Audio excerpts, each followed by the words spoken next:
Hi everyone, today I'm going to be putting together a tutorial on how to load your EID bucket file onto your Trutest XR5000 indicator.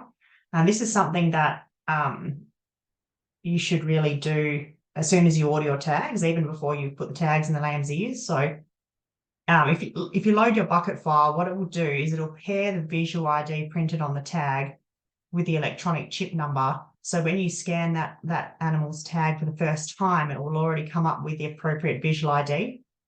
And this eliminates error in having to type it in and make mistakes. And it also saves a lot of time. So I highly recommend, as soon as you get your tags ordered, make sure your supplier has sent your bucket file through. And it'll look a bit like this. So I've just got an example, a bucket file open on the screen. So there's only a couple of columns we really need to load onto our indicator. And that's the EID or the RFID column and the visual ID column. So when you open up that bucket file, just see that you can identify those two columns. The rest we don't need. So sometimes, depending on the manufacturer's settings, they won't give you a nice 6-digit visual ID. You might have to create that yourself. So just have a look at what you've got. And if you need to create that 6-digit visual ID, make sure you've got those two columns. If you use, this is I can see by the EID sequence starting in 940 that this is a Shearwell tag order. The first 3 letters of the RFID denote the company of manufacturer. So a 940 tag is a Shearwell tag. Allflex tags start with 982. And if you're an Allflex user, you can actually download your bucket file from the Allflex website. And I'll just show you where that is.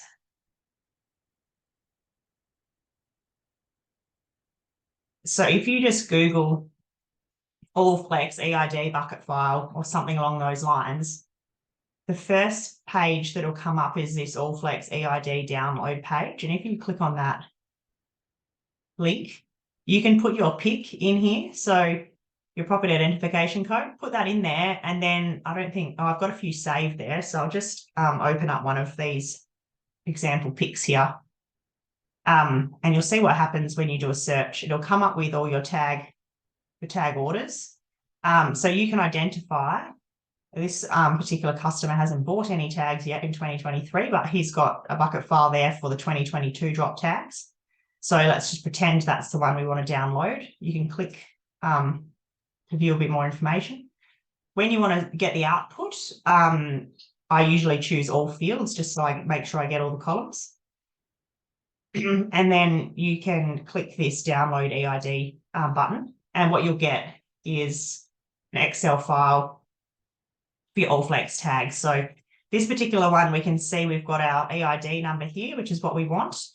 And we don't have a nice visual tag number. So for this example, what I want to do, I'll just add a new column in and I'm going to just put VID. And I'll have to create it myself. So bearing in mind that these are red tags, they're going to start with the letter 22 or the number 22. First, just have a glance down the file and try and identify what that visual number is going to be. And I can see that essentially this is our visual number printed on the tag. It's just not quite in the right format that we want. If I just firstly highlight it all and put a filter, I go to data and filter, I can then just sort them so they're in ascending order. It's always good to have them smallest to largest. So when I start making my visual IDs, first tag is printed with number 801. The second one is printed with number 802. Once you've typed a couple of tags in there, you can just scroll over those couple and you'll see a little box will appear in the corner. And if you highlight over that box, scroll over that box, it will cross appears. If you click and drag down, it'll actually just check what it's doing, but it'll autofill based on the pattern that you've established. It'll autofill those tags. So you can drag it all the way to the bottom now and just check that you've got the right visual IDs coming up. And we do. So that's just a quick way. Oh, if you don't have that nice 6-digit visual ID, that's just a quick way of creating it. You'll often see that the visual ID will match up with, this is actually the NLIS ID. And if I put them side by side, our two bucket files, so we've got our Allflex one on the left and our Shearwell on the right, you'll see that the Shearwell have actually called that column NLIS ID. They haven't in the Allflex one, but it's essentially the NLIS ID, which we don't need to upload. It consists of the pic of the property at the start, and then in the middle, it's got a couple of letters which denote the year, colour, type of animal, if it's a sheep, and a couple of other manufacturing things. I can't remember what they are. And then it usually ends with the printed number on the tag. So if we have a look at both these sets of information, the printed number is the end of the NLIS ID. So that's another way, if you open your bucket file and you can't identify the visual tag number, they should be all in sequence, and you should be able to work that out from the end of the NLIS ID. So I'll close that Allflex one, and we'll just work on our Shearwell. So once you've got the nice 6-digit visual IDs, what we want to do is give them the appropriate headings for the XR5000 to recognise that data. And the appropriate headings are VID for the visual ID and EID for the electronic tag number. And we can just delete the other columns because we don't need them at all. Delete those. And now we've got essentially our nice file to upload. What have I done here? Some other tags there, I don't know. They might be commercial animals that didn't need a visual number. So we've only got 500 tags that we want to load onto our XR. So the next step is to save this new edited file. So I'll just save that into my downloads folder. And I'll just call it bucket EID bucket file upload. And I usually work with Excel workbook documents. When we jump into Data Link in a second, I'll show you where to change your settings to deal with an Excel workbook. Otherwise, sometimes your XR5, your Data Link wants to work with CSV files. So whichever the preferred format is for your upload into Data Link, make sure you choose that format. So I'm going to change mine to an Excel workbook. And now what we want to do is open Data Link. Open it up. And when you open Data Link, it will try and connect to your XR5000. When software updates pop up like this, I always recommend you download and install them, because sometimes if your software isn't up to date on your XR5000, you can have trouble getting information on and off. So normally I would download and install that update, and I will do that later on. But for now, I'll just cancel it and hope that for the tutorial purposes, this will work. So when Data Link's connected with your XR5000, it will display all the sessions that are on the XR, and it'll also display what lifetime information is currently on there. So we're actually wanting to load some new lifetime information on there. So we've got our bucket file, which I've saved as an Excel document. So the first thing I'm going to just check with you is that you're comfortable with checking the preferred file format of your program. So firstly, if you just go into the Tools menu and into Data Link options, and then the first tab will be the File Format tab, and just have a look at which option is selected. So I prefer to work with an Excel format. It just means that when I download sessions and when I upload them, I'm just uploading and downloading into Excel, so I don't have to convert to CSV. It just saves that kind of step. If you prefer to work with CSV, you can, of course, use CSV. Just make sure that you're consistent with saving your sessions before you try and upload them in the appropriate format. So if you want to be uploading CSVs, make sure that you've saved your Excel file as a CSV format. So for me, I'm happy with the format that I've got there. And another note is you can't have your Excel file open in the background when you're trying to load it onto your XR. It'll it's a bit strange. What will happen is it will look like it's loading and tell you that it's successful, but it won't actually have transferred any information on there. And when you go to the yards and you scan that tag, it'll come up with nothing. So I've learned through trial and error, you've got to get out of that Excel file. Don't have it open.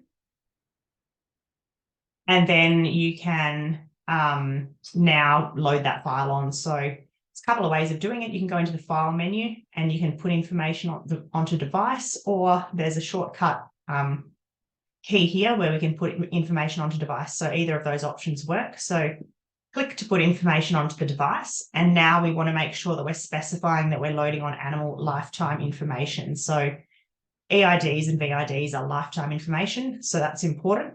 Then we go next. Now we want to find our file, which I've got in the downloads folder, EID bucket file upload. Select that file and press open.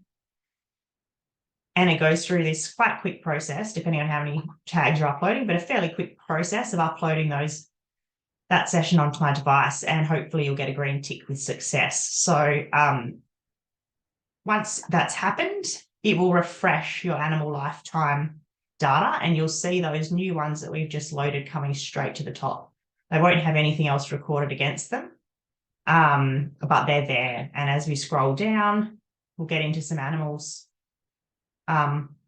Obviously, after we get to our 500 tags that are other animals. So to me, that's showing me that the data is sitting there as life data. The next step, and this is an important one as well, to get that data transfer to complete, you need to unplug your XR from the computer whilst it is still turned on. And that's a really important step because it will install any updated data while still turned on. So simply just unplug the little black data cable out of the micro USB in your XR. It will disconnect from Trutest Data Link and it will flash up on the XR screen that it's transferring some information. It'll make some bipping noises. And then you can always jump onto the XR and have a look and see if that new life data is on there. I'll try and show you how to do that now. Just close Data Link.